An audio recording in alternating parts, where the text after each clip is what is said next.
Welcome back to another Spirit Island video. In this video, we're going to be continuing my PvP series, this time looking at the red team. So we got Keeper, Sparking Lightning, and Relentless Gaze at the Sun. The Sun was able to pick up Call to Guard last turn. Sparking ended up missing on that Fire card, and they ended up getting Sucking Ooze. And then Keeper had a pretty bad draft, but ended up getting Land of Haunt and Embers. So we've already done the explore, we've done the build, now we are in the slow phase here. So Lightning is going to take Keeper's Boon here, Boon of Growing Power, and Lightning is going to gain a power. They're really hoping for that fire. Why is that important? Because if they get a single fire card, they'll be able to hit this third tier of the innate, and it's a significant power boost for Sparking. And these are the cards that were drafted, and they hit the fire. They got Cold Bloodshed, so the Lightning player was very happy. Grab that card, and these cards all go into discard. So really, they just wanted the fire card. It did not matter what it was. Keeper is then going to use that right innate, adding a wilds. They've chosen to add that wilds over here and land F8.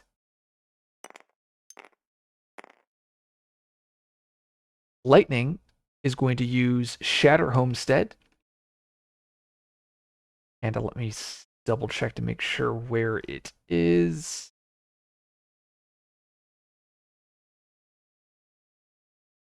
They're going to be using Shatter Homestead on F5. Not C4. Where's F5? F5 here. And killing this town for 2 fear. And it makes sense. Last episode, I was like, why did they grow in F7? Because usually you want to grow here on F4 on C4 first, such that you can access your C3. They grew on F7 such that they can kill the town on F5 and help Keeper out. So I like that. I like that play. They are then going to use Harbingers, and they're going to target C5, pushing the 2 Han out of C5 and into that C1, possibly going for a counterattack and gaining a fear, and that is with Harbingers. And then Relentless Gaze is going to use Unbearable Gaze, 1 fear, and they're going to push the town into H2, as well as the Explorer into H2, and that is with Unbearable Gaze. They then have that left innate. They get to do 1 damage to buildings and here in H2, and they have a Badlands. They get to kill a town. And that is it. We are going to time passes.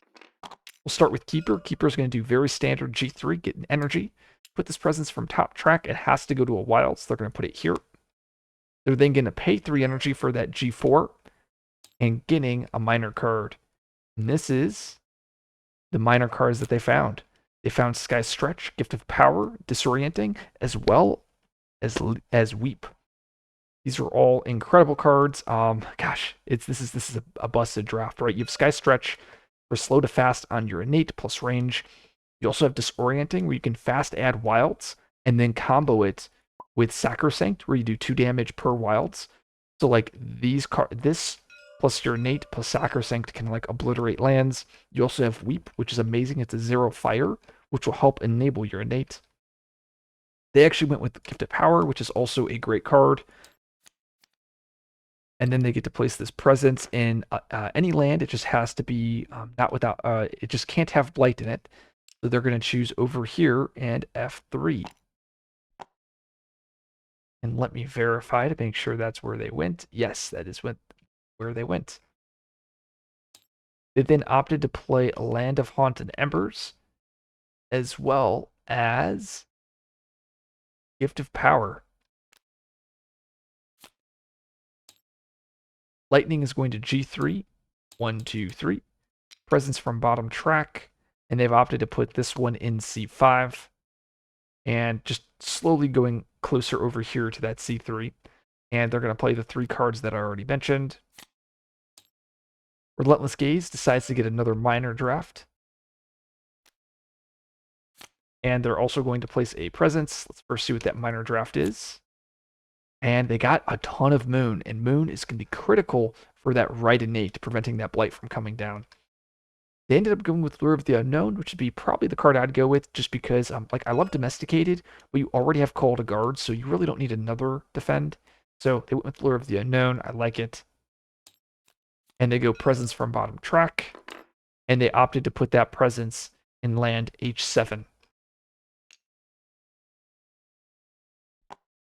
They then decided to play Call to Guard. That was their only card that they played.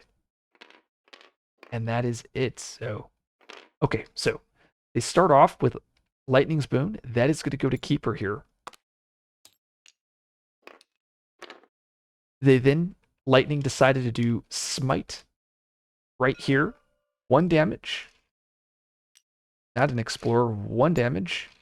Adding a Badlands. They then used their special rule to make that fast, as well as Call to Bloodshed fast, doing 1 damage per Dahan. They have 3 Dahan, plus 1 for the Badlands. That's 4 damage, 2 and 2. They end up killing that land. They then give out that Sparking Innate. Target spirit gains a minor power. They choose Keeper.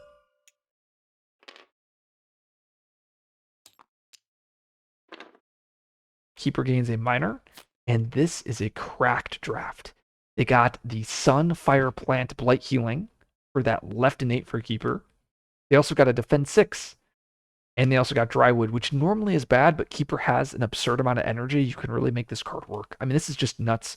They ended up going with Nature's Resilience, which is what I would have 100% grabbed because Keeper is just desperately looking for that defend. And what's really cool about the Sparking Innate is you don't have to play the card that you gained. It says target spirit may play a power card by paying its cost. Keeper decides to play Sacrosanct instead. So now Keeper is going to play that Sacrosanct. And now that enables to hit that innate here. Keeper is going to use Land of Haunt and Embers. 2 fear. They've opted here in C4, pushing the town, pushing the explorer, and adding a blight. They then decided to do Sacrosanct, doing... Oh, actually, first, they decided to use the Lightning's Boon, making their right innate fast, allowing them to push the explorer out of this land. They decide to push to F4, and they're going to add a wilds to that land. They then are going to use Sacrosanct so they could push that Dahan. They decide to push that Dahan over here to F4, and then they're going to do 2 damage per wilds, killing this town. Keeper plus Lightning is such a powerful combo.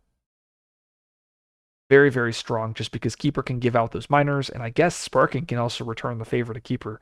I've never done Sparking with it. I've just done base Lightning, and I've been pretty happy with it.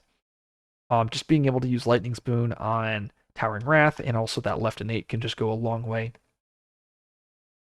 Okay, we've done all of Keeper, we've done all of Lightning. Let's look at Relentless Gaze. Relentless Gaze is going to use Call to Guard. They're going to use that here. Gathering a Dahan, defend 2. Because of the special rule, they have 3 presence here. They can pay an energy, repeat this card. Gathering another Dahan, defend 5. And they decide to repeat it again. So 2 energy, repeating it again, gathering another Dahan.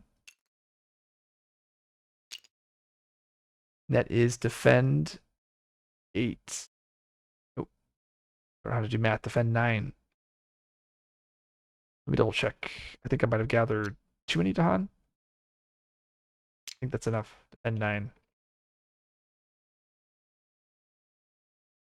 And that is it. So they are out of energy. Now, the event that Team Blue selected for them was Terror Spikes Upward. And the plan, I don't know if I agree with this choice. Their plan was they wanted to have this Badlands get killed, as well as the beast here, and then possibly the beast here with this card, because it says secure the settled territory. It can destroy beasts and Badlands, and that can be can cause issues for the team. But I don't know. I don't know if it's just outright better than, like, I mean, Missionaries. I mean, maybe Missionaries doesn't really do anything. I guess it doesn't. Maybe Fortune. I don't know. Maybe Temporary Truce, messing up with Dahan counterattacks. I don't know. It seemed like, or maybe Dahan trade, killing some Dahan. I don't know. But they end up going with this, giving them 3 fear. 1, 2, 3. They then secure the settled territory. They choose this land, they choose this land, and they choose this land, killing the explorer, but also destroying the beast in the process. And then War Among the Dahan, allowing them to push some Dahan around. And it is push half rounded down.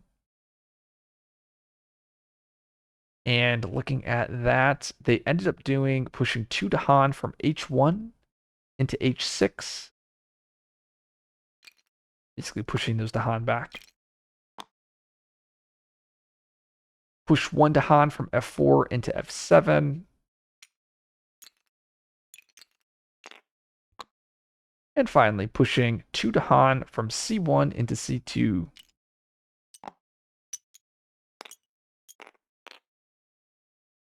And the Fear card is 1 damage and lands matching a Ravage. That's pretty excellent because now it stops a Dahan from dying there. And now it damages this such that the 2 Dahan will clear the 2 buildings. So they got very lucky with that. Jungle Ravage. Light. These 2 die. Wetlands is going to build. Build. Build. Build. Build. Build. And build.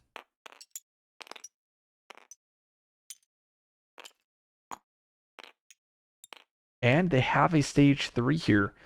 And the stage 3 chosen was a mountain jungle. I believe it's up here. Nope, it is somewhere in the deck. It is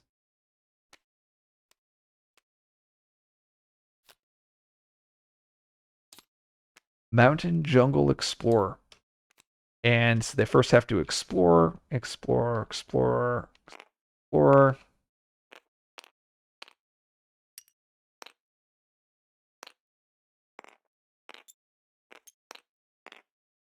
Let me just verify I have everything properly positioned.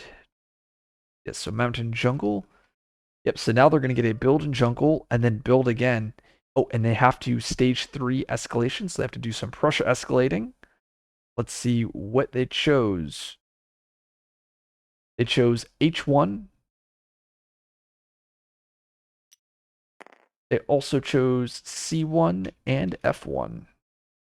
F1 and C1.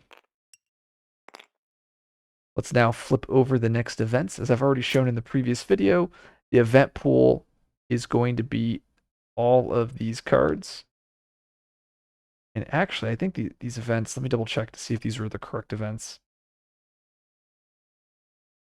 And they are, in fact, the correct events. All right, so I think I've done everything here. Yeah, I mean, so they didn't take much blight early, but this early stage 3, this just looks devastating. Like, they're going to have tons of builds into the stage 3. My guess is they're probably going to get coast, or this is going to line up with, like, this could be jungle again. And, like, they're going to get these build ravages. It's just going to be brutal. So I'm very curious to see. I feel like they've definitely scaled very, very well. They've also drafted a ton of cards. They have another card coming out here. They have Keepers Innate. But we'll be able to see if Team Red can hang on. And I really liked, they actually played around the Terror Spikes Upward card and secured Settled Territory. They purposely pushed buildings into this beast to protect the Badlands here. And they purposely put the Badlands here and killed all of the buildings because they wanted to make sure they wouldn't lose it. So I thought that was very clever of Team Red to have that foresight. If you guys like this video, like, subscribe for more content. I will see you guys in the next video.